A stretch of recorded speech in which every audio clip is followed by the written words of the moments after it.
Welcome to the reboot of an American icon, the latest generation of one of the greatest sports cars ever made. It's the 2020 Chevrolet Corvette Stingray, the C8.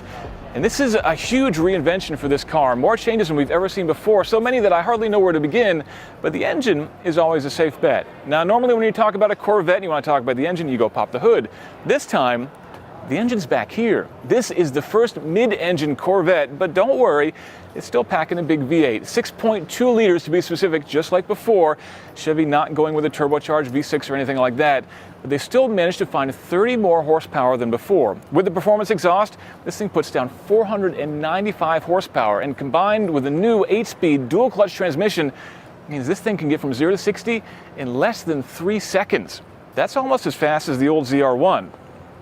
Now, moving the engine to the back means better handling, of course, but that also means shifting the cabin forward, moving the driver closer to the front of the car, and it means a completely new interior.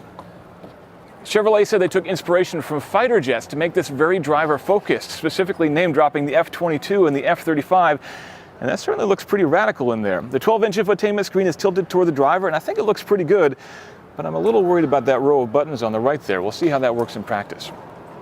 Because the cockpit shifted forward by 16.5 inches, the center of gravity is actually right next to the driver's hip, which should give unparalleled feel when you're driving this thing out on the track.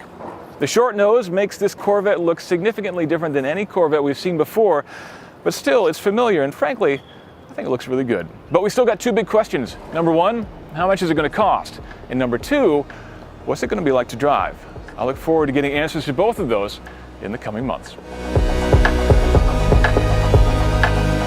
That's what I think about the new Corvette C8, but let us know what you think in comments. Is mid-engine a good thing? And what about that interior? Also, don't forget to like and subscribe and check out theroadshow.com for all the details.